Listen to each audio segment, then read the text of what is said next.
Get this man some help. Stop it. Get some help.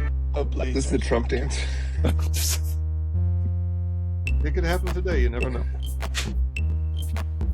Welcome back to Get This Man Some Help. It's been a minute. It's been a second. A minute or two. Luckily, nothing has happened. Nothing at all has happened. Our best laid plans were thwarted constantly and consistently for the past few weeks. But we're back with you all, and I know that you guys are thrilled to have us. Two middle-aged dads ranting into microphones. Anyway, here's the thing, Sean. Since we last talked, sure, the New York Knicks have won the championship. Victor Wembanyama had a heel turn. Yeah. The Boston Celtics decided, you know what, we don't like nice things, and we're going to get rid of a very nice thing in Jaylen Brown. Sure. LaMelo Ball has switched teams. There appears to be growing momentum around a Anthony Davis, LeBron James, Draymond Green, Steph Curry alliance. What am I missing here? Giannis got traded to the Heat. Is there anything else I'm missing here? We have a coach. We hired a coach for a bag of peanuts. A bag of high chews. Excuse me, a bag of high chews and a Diet Coke. Is that what it was? Did you see that? But if he really behaves himself, he'll get another Coke and some high chews next year. Did you see that post? No, what post? So the Blazers were like, "Welcome to Micah Nori." Oh, yeah. They gave. Yeah. Here's a bag of high chews and a pack of Diet Coke, and they're I'm just thinking to myself, that from his first paycheck. That's what you don't know. It's going to be an employee charge for $4.79. It's like the old commissary, and exactly you're working at the fruit farm, and you're trying to make it, but you can't. It's a John Steinbeck novel. Oh, but I just think, there's messages, and then there's messages behind the messages, and you got to think there's somebody on the Blazers social media team that's like, let's send out, let's blink 3 times for help. Like, let's make this post. Very subversive. Yeah, it's really something. I saw today. They hired, as an assistant coach, one of their finalists for the head coaching job, who is a complete unknown. He has a couple years of assistant coaching experience, and it does beg the question. Micah Nori, I think, is generally regarded as he's a known quantity. He's a well-known guy. A lot of people think highly of him. So to hire this relatively unknown sort of assistant who just happened to reach the final stage of the interview process, is that a Micah Nori hire? Or are they basically telling him, listen, you get out of pocket. We got your replacement sitting right behind you, and he'll work for less than you will. Well, it's sort of like that old Yogi Berra thing. Month-by-month contract. He's a rent-a-center situation going on. If you're here long enough, listen, it's like that old saying, I don't want to be part of any club that will have me. It's like Tom Dundon's like, let's get everybody who's willing to take this interview. Then we know you have no self-esteem. We're going to be able to just get you on the cheap. Listen, sure. Micah Nori, by all accounts, seems to be a great choice. And he's sort of that, forever the bridesmaid kind of guy, where he's like, finally somebody asked to marry me. I don't care if this guy has an online gambling addiction. I'm just going to go with it. Yeah. And he's just going to do it. And you know what? This is sort of, by Micah Nori's calculus, it's probably like, if I can prove myself, I'm either going to get a big raise here or somewhere else. But it doesn't look good. And the way that it doesn't look good is every other coach in the NBA is saying, look at this clown show. Yeah. You know what I would love? I would love if I could, just if I had a genie, to just get an hour sit down with Tom Thibodeau. Because he was one of the first coaches that they reached out to. And he was one of the first coaches who was like, there's no way in hell I would ever take this job. And I would love to just get his sort of unvarnished, uncensored, profanity-laced tirade of an opinion, from a guy who knows NBA coaching, both on the court and the sort of, business end of it. Because it seems like it may even be a bigger clown show than what the sort of layman understands it to be. You know what I mean? Because I've heard a lot of the big thing was they started this coaching search while Thiago Splitter was leading the team to this unlikely play. Just that alone was enough for a lot of these coaches they contacted to be like, what do you know? I'm not going to Like, if you're going to treat your guy like this, who is doing the Lord's work, like who is basically, walking across the Willamette back and forth on his morning commute, and you're calling me up? No, what are we talking about? So yeah, I just it seems really bad. And I guess maybe Michael Nori's his calculation It's Micah, is right? Micah, is it Micah Nori? It's Micah Nori. Micah Micah, Nori. yeah. And then they hired Michael Wilson. Yes. Right? Yeah. No, Mike Williams is Mike Williams. the assistant. Listen, we get everything right here. We're a details-oriented podcast. We sweat the small stuff. But no, like maybe he's just thinking, I get my foot in the door. Everyone in the league knows this is a clown show. Yeah. So maybe after the first year, I mean, it seems like maybe the plan is I'm just gone anyway. Like he could take an assistant coaching job with another team and make it a pay raise from what they're paying him, from what the sort of rumor mill is. So yeah, I mean, I understand a little bit from his standpoint. Like, why not? I'll get to show the rest of the league what I got. They know this is a train wreck situation, like, and they'll see me do the absolute best I can in the absolute worst circumstances. What better, Yeah, I mean, it's basically an at-will contract. It's basically like he, let's flip this around a little bit. Maybe he was the one that was like, listen, guys, let's do a 1 + 1 + 1 because I don't know if I want to be here. Right, yeah. Let's keep it low stakes because I don't want to be tied to you anymore. Maybe listen, so. I think it's in addition to being just a sort of very distracting on a playoff bound team. Yeah. There's no secrets. Everybody knew this was happening. To say to Thiago, we're going to go ahead and start this search while you're still coaching basketball games, in addition to just being wildly distracting to a team. And coaching well. If we're like the New Orleans Pelicans and we just are just there, we're contractually obligated to put 12 guys on the court tonight. But it doesn't really matter. Yeah. Maybe. But he was doing great. So in addition to being a distraction for him doing great and still doing great, and we had our quibbles with his offensive creativity and et cetera, but it's just so crass and like, I don't know how, I mean, it's just like not how things are done. It just undermines the credibility. What you want from an organization is stability. You look at the Spurs, you look at the Knicks. Like the Knicks brought on Leon Rose, and all of a sudden they had institutional stability. They were able to like kind of put James Dolan in a room. Mm-hmm. That's why they built the Sphere. Actually, is just to keep James Dolan distracted, keep him occupied. He was just looking at flashing James, lights. Look, a chicken over there. Yeah. You see the chicken? Look at the chicken. Yeah. You get a cat and you get one of those little strings on a stick, and when you get a billionaire, you have to make a sphere. That is, and I almost feel like they're probably teaching that in NBA classes now. Like you take several graduate level how to distract your billionaire owner. Yeah, from getting in the way of the real work. Probably like, hey, Tom, do you want to go check out the Sphere? 100%. Maybe we could get one in Tualatin. They should organize like a fire festival-ish retreat for the NBA owners and just get all 30 of them lost on a desert island for maybe not a long time, just a month or two, and you'd never have a better league. Just a month right before trade deadline. Yeah, listen, man, this guy is running the Blazers like a car dealership. I mean, truly. Mm-hmm.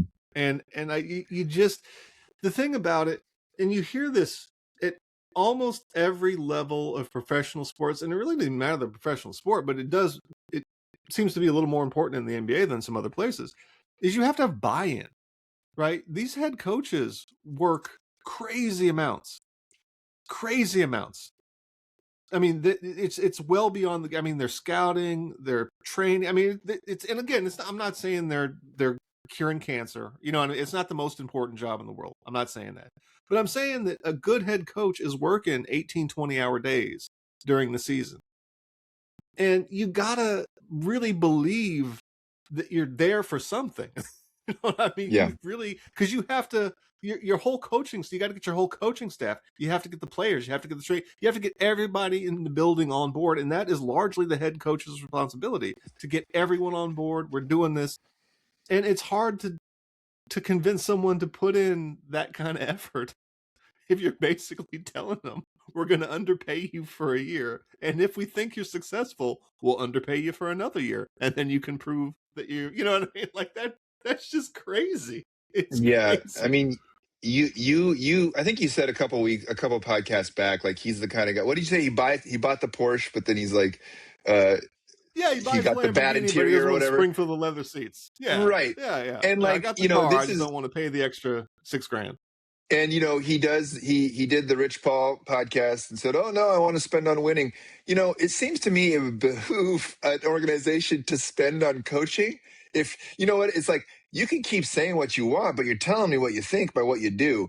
And here in Portland, for all our Spurs fans that still listen, I know you're out there.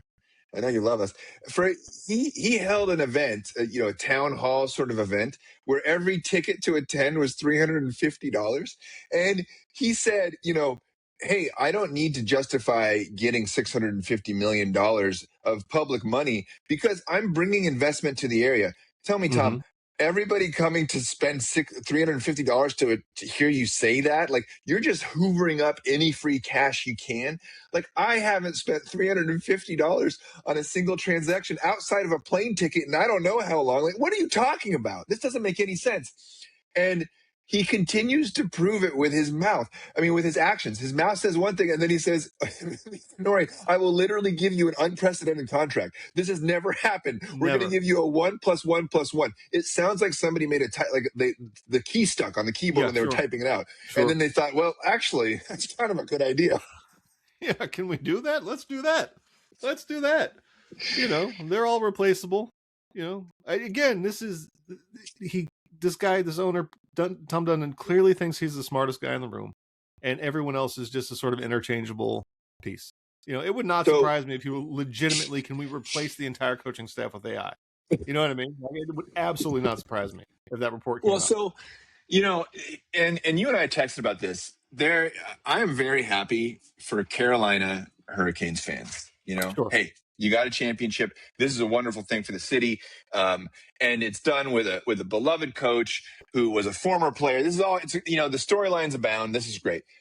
Here's the thing. For us as Blazers fans, are you there?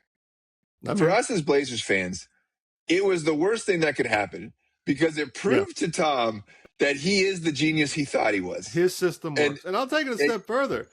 It also makes some of the other owners in the NBA think, well, maybe this guy's on to something. Maybe all the coaching contracts should just be 1 + 1 + 1. Maybe none of us should be paying that extra, $6,000 for the G League guys to travel with us. Yeah. I mean, maybe all these cracked the code. All these rich guys, if you scratch the surface, they're complaining about government handouts and bailouts and Social Security, whatever. I don't want to get too into politics, but they are the biggest freeloaders out there. They figure out a way to get under every tax they can. They figure out a way to save all their money, which they don't need. You could take half of everybody's wealth there and they would live materially the same life. Yeah. And yet they're just like these little tight-fisted babies. All right. Moving on. I don't want to blow a gasket here. As you can see, kind of podcast, ladies and gentlemen. Yeah, Sean. A few weeks ago, you said to me when I brought up Jaylen Brown, you said, I like Jaylen Brown like I like big dogs. I would never want a big dog in my house, but if I see one on the street, I'll hug it, I'll cuddle it, I'll let it jump all over me. Absolutely. You might be getting a big dog, Sean. Let me tell you. Well, okay. So let me. I said that. I still maintain that. But I will say this. Jaylen Brown, for a long time, has operated under the assumption that he is the most disrespected player in the NBA. Going back to the Olympic team, where they picked Derek White instead of him on the Olympic team. And you hear athletes sometimes talk like that. And a lot of the times it's like, okay, sure, man. And I always think back in the late 80s, early 90s, the Dallas Cowboys had a juggernaut football team. Troy Aikman and Emmitt Smith and Michael Irvin were like their trifecta of superstar players. But they had this other wide receiver named Alvin Harper. And Alvin Harper was on that first Super Bowl team. And Alvin Harper thought that Alvin Harper was actually the reason why the Cowboys were so good. And Alvin Harper walked around for months talking about how he was actually the most underrated player, and he was better than Michael Irvin, and blah blah blah blah blah. And he just needed his own shot. And he signed with the Tampa Bay Buccaneers, and you never heard his name ever again. Because it turns out that Alvin Harper was not the best player on that team. It was far from it. He was just kind of an afterthought. He was not that disrespected. He was actually being judged fairly accurately based on his style of play. Jaylen Brown, on the other hand, has a legitimate claim. Jaylen Brown had a season for the books last year. No one thought at the beginning of this season, no one thought the Boston Celtics, they were talking about the Celtics like they were a lottery team. They were taking a gap year. Without Jason Tatum, there was no chance. They would be lucky to get into the playoffs. And Jaylen Brown put that team on his back, and they became one of the best teams in the Eastern Conference without one of their all-generation players. And he got nothing but derision and disrespect. And even after the season, he gave an interview and basically said, I was so proud of this season. This was my favorite season because no one gave us a shot. And I put the team on my back, and we didn't win. We didn't, advance in the playoffs. But man, it defied all expectations. And the response to that was to call him everything but a child of God. And then you find out that he was on the trading block for Giannis. Apparently, even in the middle of that miraculous season, they were fielding calls. Hey, do you guys want Jaylen Brown? Yeah. I cannot recall a player having that great of a season and then being just sort of, we got to get rid of this guy. I can't remember a scenario. I'm sure there has been, but I can't offhand remember a scenario like that. And I think that Jaylen Brown absolutely has a righteous chip on his shoulder, the size of a small New England state. And he is going to go crazy next season wherever he ends up. And I believe he's going to average Luka numbers. I think he is going to it's going to be like a nuclear bomb going off because he has every right to be pissed off. It's him. He needs to prove to the world now that everyone is wrong and that he was right. So You tell me we're going to get Jaylen Brown? Okay, I'm in. All right. Bring me the Great Dane. I love it. Big Sean's going to have a big dog. He can sleep on the couch. Yeah. That's fine. Yeah. You're going to have a Great Dane. You're going to be following him around. You have to, Bring me instead the big of using those little green poop bags, you're going to have the whole Safeway bag. 100%. That's a giant. 100%. I got a $500 a week food budget ready to go. Bring him to us. This guy is going to go crazy. I was always a huge fan of this move because the problems with Jaylen Brown, the issues you have with Jaylen Brown as your number one option on a team are he doesn't have a left hand in dribbling. That's getting better. And his contract makes building around him extremely onerous. He has a huge contract. Yes, here's the thing that I like about it, though. He is a player. Maybe during the season you can say, hey, is he top 15, top 20? You can have those arguments. In big moments, he is proven to be a different kind of guy. You are getting a finals MVP. You are getting a guy who does not want to hide on defense. No. In fact, he wants that smoke. Yes. He wants to match up. You're going to have to hold him back from guarding Victor in the playoff series. He's not going to try to hide on it. You're going to say, Jaylen, I appreciate the effort. Maybe not today, buddy. And Jaylen's going to have to just he is a guy who wants everything. He is a guy who is socially conscious. He's a guy who you're going to feel good about having on your team. He is going to be annoying in all the ways that Victor is annoying. Victor's annoying because he cares too much. He's too earnest. He shows up for press conferences without shoes. And it seems like an affectation, like you said, but it is not. These are things that Jaylen Brown will speak with his whole chest out, and it makes him easy to make fun of, but it also makes him a real person, and he's an actual, genuine person. And he is going, you are right, he is going to go off. Wherever he ends up, he is going to go ballistic. And this is a guy who is going to be available every night. And guess who else is available every night? Denny Avdia. That big contract we're talking about, they have a few years before they have to give Denny that kind of money. So they have a precious few years where they can build this kind of two-headed monster with these two, frankly, all NBA players. And I love it for them. If they can get that, I love it. And I don't know what they have to give up on Bill Simmons' podcast. He was like talking himself into a trade that was 3 picks to Monty and Drew. And I was like, hell yeah, let's go. I got to tell you, man. I mean, the more I think about it, and you go through the different permutations, whoever's the sort of hot trade, what do we take for Giannis? And that's fun. But it's looking like the Blazers thing is very serious. I've seen a lot of reporting that the Celtics are asking for a huge amount of draft capital. Yeah, four picks. 4 picks. I saw one this morning, 5 picks. They asked a team, an undisclosed team, for 5 picks. It's probably the Kings, just because I don't think it was the Kings Blazers. are always maybe. But yeah, listen, I've heard a lot of muttering that the Celtics actually they would really love to have Jrue Holiday back. I mean, would really love to have Jrue Holiday back. And yeah, if you can offload Jrue Holiday and basically at this point any other player and maybe a couple picks in a swap, I mean, okay, let's do that. Let's do that, because it still leaves the thing that I've seen, or I should say, the name that I have not seen connected to this deal that's interesting to me is Jeremy Grant. Because if you can do this deal and not give up Jeremy Grant, you still have Jeremy Grant's salary that you can dump for maybe another piece. You know what I mean? And like I said, you're going to have to sweeten the pot on Jeremy Grant because his contract is so crazy. But it's a huge chunk of money. You know what I mean? So you can actually flip that into another deal for another piece. In addition. But yeah, you tell me. Like, I think Scoot Henderson is going to blossom into a great NBA player. I think his ceiling he's proved that his ceiling is super high, but also that his floor is kind of low. You know what I mean? But if he can manage a little consistency, he's going to be great. I love Shaedon Sharpe. You love Shaedon Sharpe. We don't talk about Shaedon Sharpe. We all love Shaedon Sharpe. But I'm looking at Jaylen Brown and I'm listening to him and I'm looking at his track record and I'm looking at just the sheer amount of shit he's been catching and his sort of response to that. And yeah, like whatever you got to do, like I think the Blazers, especially if it involves Jrue Holiday, like, okay, yeah.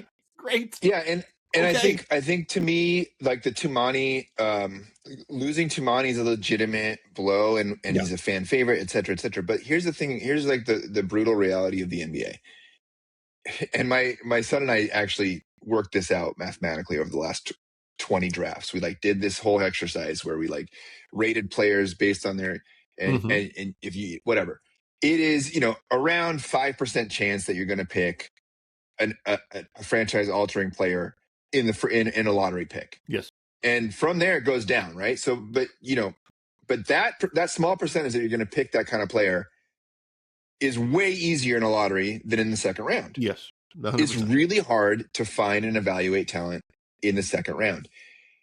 That's a long way of saying it's not easy to find talent that's going to change your franchise in any scenario, but it's way easier in the lottery. And we found a guy in Tumani in the second round that's going to move the needle for somebody. He's not going to be the cornerstone of your franchise, but he's going to move the needle. One of the benefits of finding that guy is so you can flip him for this kind of for the higher sort of blue chip guy. And that's kind of what you have to do. And it's sad and it's tough, but I don't know. Sometimes you have to do it. That's the trade-off. Listen, I mean, there was the timeline where the Blazers were going to kind of OKC it and draft all the players and develop the players and get them, where they need to be. And we were on that path. And I think we were headed on that path. I think that we had a lot of great young pieces. But then we got Denny. Things have changed. We got Denny. Got a certain Damian Lillard sitting back there, ready to go. Yeah, and you've moved the window up quite a bit. I mean, and I love Tumani. Tumani Kamara is the kind of player a team has to have to win a championship, and I firmly believe that. And you can argue with the mama, I don't care. But you look at NBA championship teams, they have a guy like Tumani Kamara. He's a difference maker. But yeah, man, Jaylen Brown. I mean, I'll tell you what. I think that they should try to make that happen. I mean, I would not, even if you told me, okay, Jrue, Tumani, and Klingon, I'd be like, well, if we got to do it, we got to. I don't say that lightly.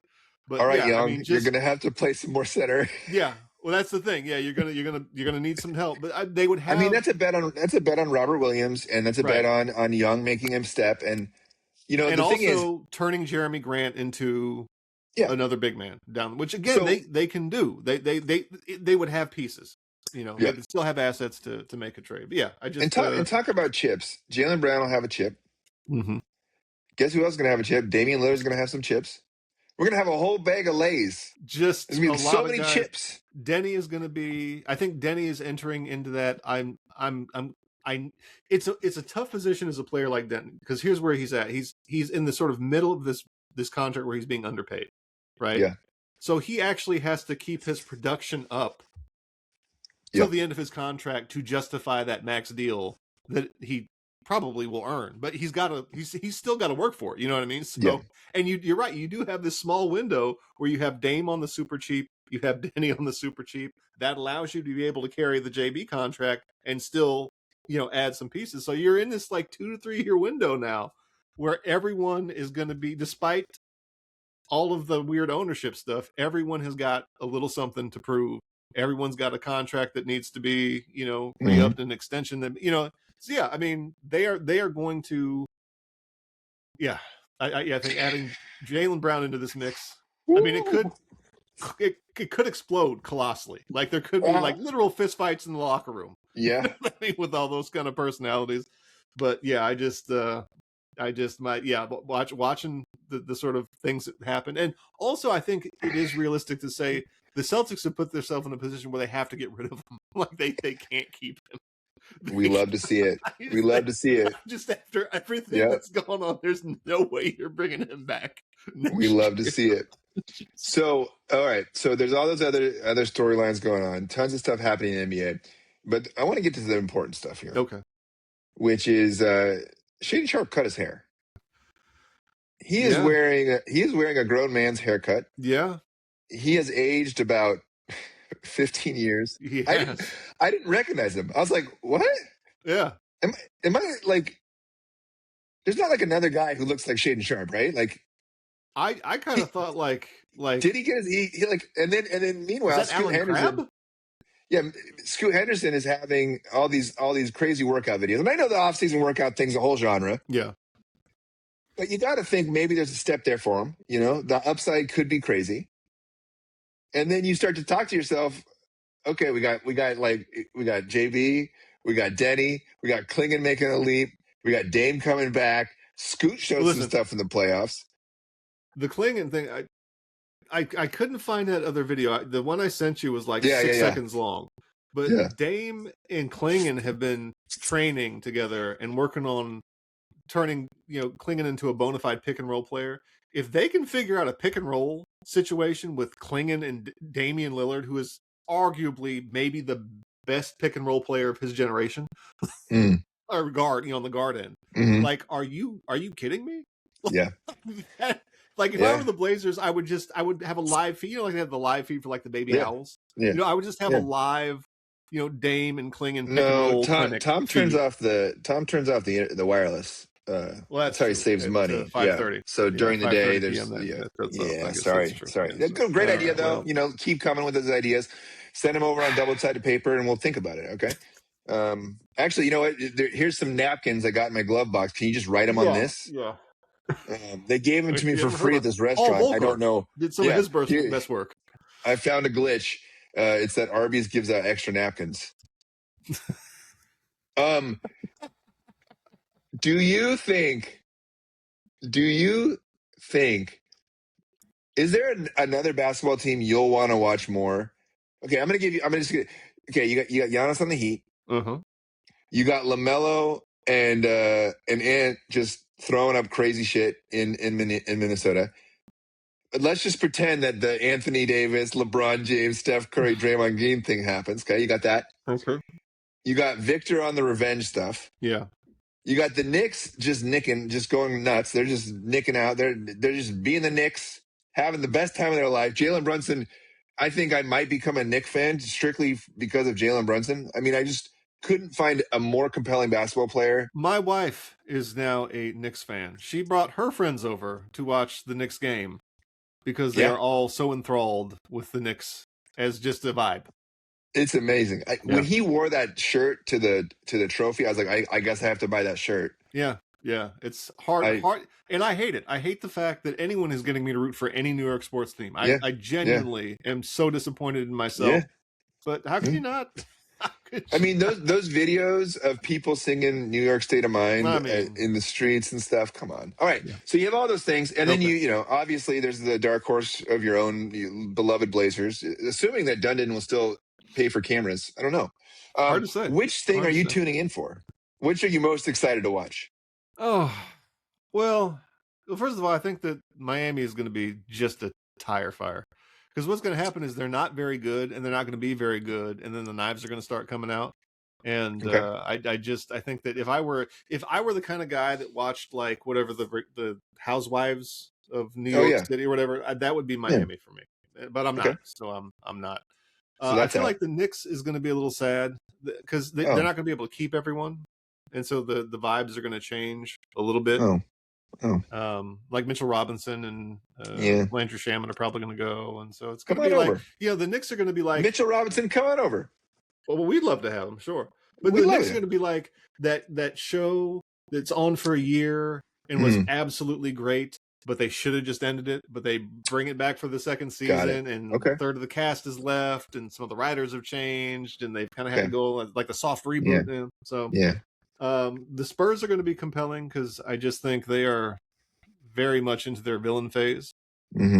So wait, hold on. Can we pause for a second? Yeah. So when you said that about the Knicks, I just thought of Sequest. Yes, that show Sequest absolutely had great ratings the first season. Absolutely, there was a show that came on, I guess in the mid thousands, called Jericho, and it was the plot was that there was this town in the middle of Kansas, and there was a nuclear war, and like most of America was blown sky high, but this little tiny town in Kansas survived.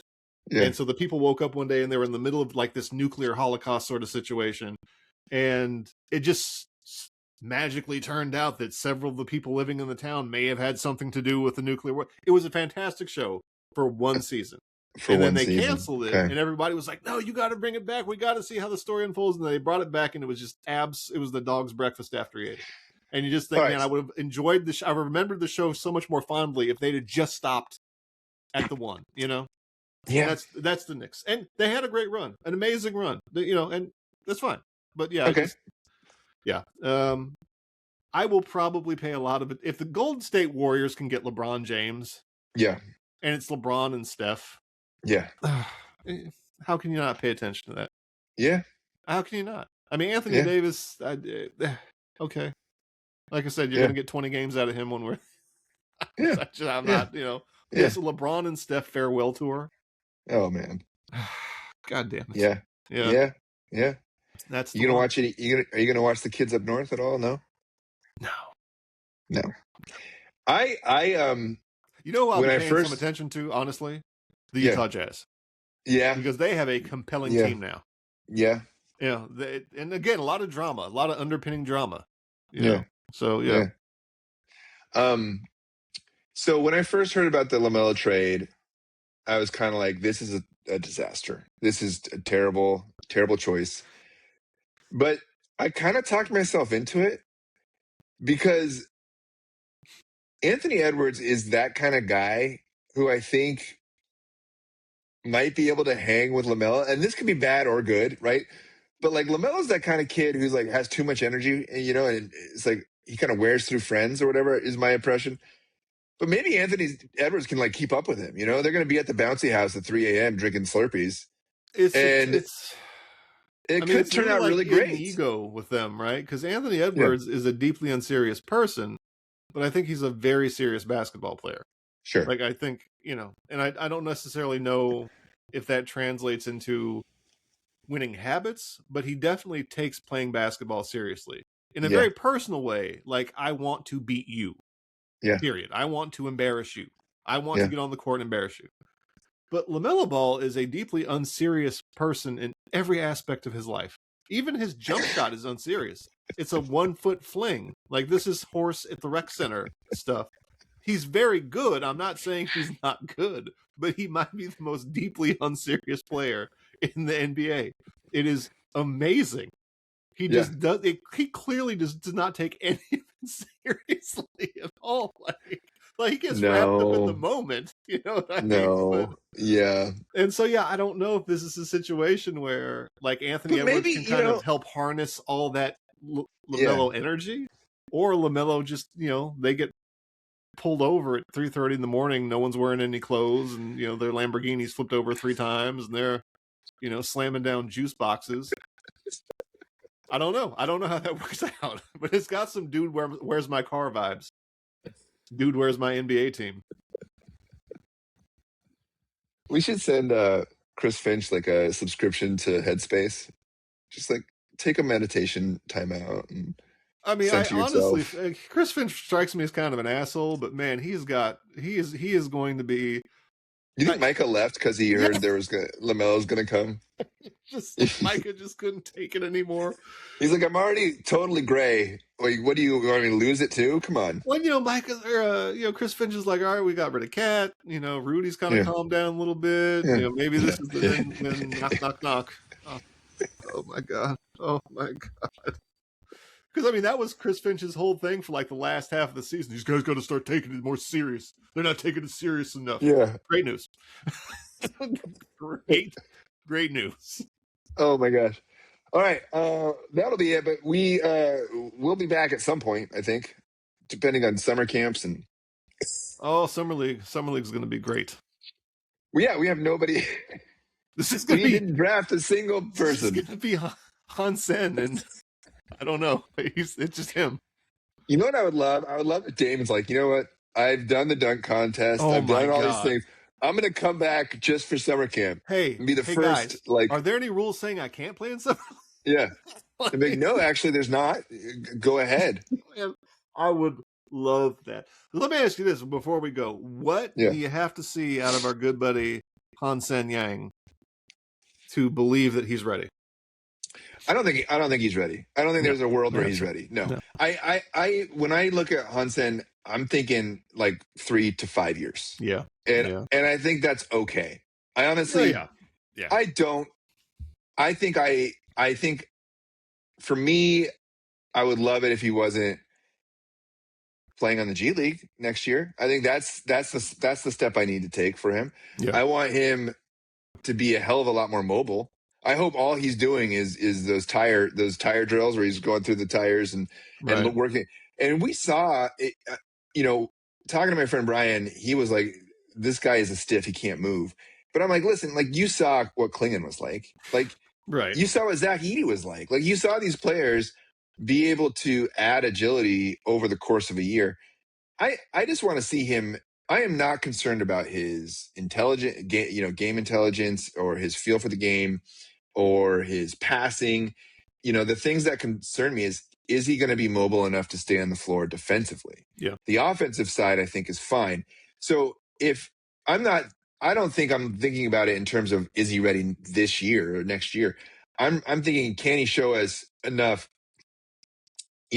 spatial awareness on defense and mobility on defense to be like, yeah, I can see the roadmap. Mm-hmm. Yeah, how about you? I agree. I think I'm exactly the same, because he's going to put up some gaudy numbers this summer. Like he's going to put up some numbers. He's going to be like, like 2010 and 6. Ooh. But I think that's the right call. Is, can he move his feet? And Klingon couldn't move his feet his first year, and he's doing just fine. I do worry, like, all the training staff that made that possible, do they still have jobs with this? I'm not entirely sure. No, it's a TikTok channel, Tom, that Tom has curated with like all these young influencers being like, if you do this 30 times a day, if you do this 50 times a week, and Hansen's I don't understand. Yeah, what is going on here? Why do you not have trainers? What is going on? Like, this is... Yeah. I can't use TikTok because it's banned in China. No, it's the other way around. It's the other way around. Yeah. So my hopes are high. I agree with you. I think his sort of progress plan is probably a little bit further out, but I would love to see him play in more sort of meaningful NBA minutes, and because he was doing fine in the G League, because you can do fine in the G League, because the G League's not the NBA. I mean, I think I'm a little surprised at how quickly my friends who are fans seem out on him strictly because of his, like, because he looks slow, etc. Mm-hmm.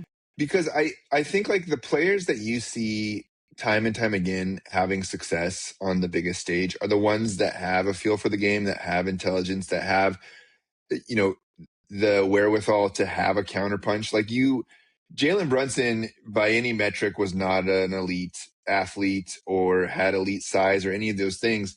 But the thing that was interesting about him and the thing that made him so successful is that he's able to dance. Like, he's able to have a counter move and read his partner, and et cetera, et cetera.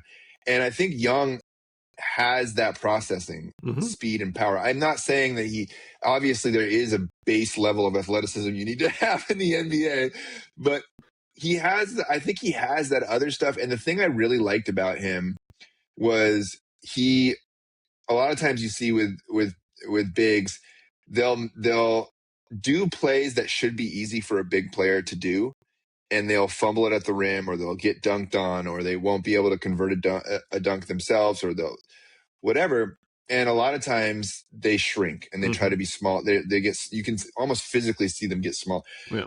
The thing that I loved about Young was just like, he laughed it off, and he just seemed to be sort of like, that's not me, that's a mistake. And I mean, not to like, I feel like you and I constantly like compare NBA players to our Thursday pickup game. Yeah, sure. But when you're playing basketball, you're doing any kind of sport, mistakes happen. And it's like, how fast are you going to be able to just like move on to the next play? And I feel like he just moves on. I think that's to his credit that he did not seem to get. I mean, there were a couple of games where he got frustrated, but he never seemed to be like, discouraged. He did not. Right. Like Scoot went through that couple week stretch where he was just like, "What am I even doing here?" You know what I mean? And that's the worst. Yeah. And he didn't seem to have anything like that. So yeah, I think he's gonna be fine. It's just a matter of when he's gonna be fine. I mean, it is frustrating to see what he did in Summer League last year, and then you start to have these pie in the sky things where you're like, "Whoa, wait a second." Right. It's just gonna take him a little longer. And I was thinking about this with Dylan Harper, right? Like, Dylan Harper is like one of my favorite players to watch ever at this point, and he went from being like an afterthought to me to being like so compelling. Just the way that he's able to navigate the lane and never seem hurried, but still get to spots faster than anybody. And I was thinking about that in comparison to Scoot, and I was just like,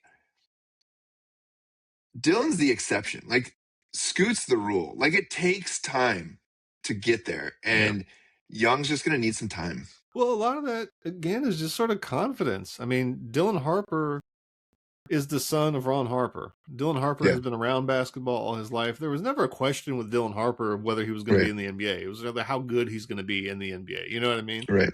And I kind of think I wish I could, if there was one thing I could, if I could take a syringe and extract something from Jaylen Brunson and inject it into a young player, it would be just the confidence, because that's his superpower, is that he is never worried. He is never rushed. He always kind of, because he believes in his heart that whatever the thing that needs to happen, he can do, and there's no hesitation. There's no second guessing. There's no, even if he goes 3 for 15 in the first half, he knows he's still the best player on the court, despite the fact that he's a chubby 6'2" point guard. You know what I mean? He just, it's such a belief that the game is on the line. I am 30 feet away from the hoop with Victor Wembanyama on me.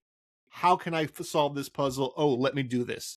And then he does it. You know what I mean? And that is just supreme confidence. And that is the confidence in the face of that confidence you reach when you know that even if I miss 100 shots, I got a pretty good shot of making this next one. So, and Dylan Harper's got that same thing. Like, I know I can do it. There's no question. And I know I can do it. Yeah, and I think like his dad's also Rick Brunson, so he was around it a lot too. But I think like the thing about it is the more and more I like think about this stuff, confidence isn't the fact that anybody can be the best. Confidence is finding out what your best is. And like the way that you're going to measure your ceiling is by putting yourself into situations that stretch you and putting yourself in those situations enough that you know for a fact where your range is, right? Like Jose Alvarado is not going to tell you that he's going to lead a franchise one day, but he has done enough where he has figured out where his ceiling is. And that's the thing that's encouraging about young players like Young, like Donovan, Klingon. Like, they're players who have enough internal confidence. They are a differentiated whole human being, and they're able to keep shooting and keep trying because they're going to measure where their ceiling is and they're going to figure it out. And that's where, you and I did get concerned with Scoot last year, is that he was at a point where he was like, I don't even know where my ceiling is because I'm afraid to jump and I'm afraid to try it out. Yeah. So, I mean, we kind of got off the track into some philosophies, or I don't know what that was, but who long else story can help short, Scoot's I'm not worried. confidence? I'm not worried yet. You know who else can help Scoot? Who can help Scoot? Jaylen Brown. Jaylen Brown, there we go. Sit down, son.